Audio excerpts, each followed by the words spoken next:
আচ্ছা, তো আইএমজি টেকটা তোমাদের তোমরা কাজ করতে পারো নাই, প্র্যাকটিক্যালি দেখাইতে পারো নাই।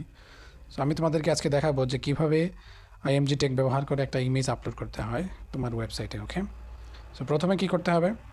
প্রথমে আমাদের মেনু বাটন আছে, এখানে ক্লিক করব। এখানে ওয়ার্ক স্পেস আছে, হ্যাঁ এখানে ওয়ার্ক স্পেসে ক্লিক করব।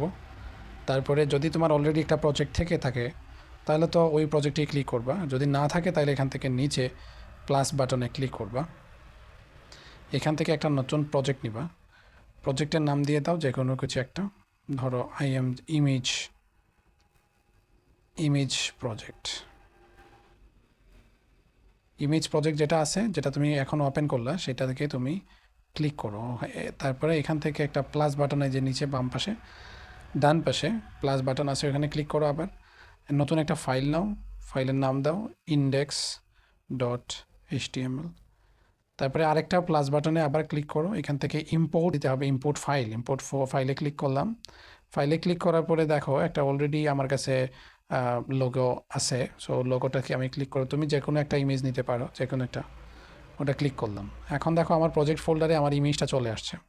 এখন আমি ইমেজের নামটা আমি চেঞ্জ করব। তো নামটা চেঞ্জ করার জন্য আমরা এই ফাইলটাকে ধরে থাকবো, তারপরে এখানে রিনেম দেখো নিচে রিনেম বাটন আসছে, সেখানে ক্লিক করে আমরা একটা ফাইলের নাম রিনেম করে দিব। সাপোজ এটার নাম হচ্ছে logo.jpg। ওকে, সো রিনেম ক্লিক করলাম। এবার আমার কাছে একটা ফাইল আছে, ফাইলের নাম হচ্ছে logo.jpg। আমি এখন index.html ফাইলে যাব। যাওয়ার পরে এখান থেকে HTML স্নিপেটে ক্লিক করলাম। করার পরে এখানে আমি কোডটা লিখব, আইএমজি টেকটা লিখব। লেখার পরে সোর্সটা দিব, লোগোটা, সোর্সের কথা মনে আছে তো, logo.jpg। ওকে, এখন আমি প্রোগ্রামটাকে রান করব, প্লে দিব। দেখো তোমাদের লোগোটা চলে আসছে। এখন লোগোটা অনেক বড় ছিল, এখানে তুমি ছোট বড় করতে পারবা। ধরো এখানে তুমি উইড হাইট দিয়ে দিতে পারো, উইড ইজ ইকুয়াল টু ধরো তুমি 150 দিলা, তারপরে হাইট দিবা, হাইট দাও 120। এই তো হয়ে গেল। আর অল্ট যে লেখাটা আছে ওইটা না দিলেও চলে, এটা ইমেজের অল্টারনেটিভ একটা নাম্বার দিয়ে দাও, লোগো।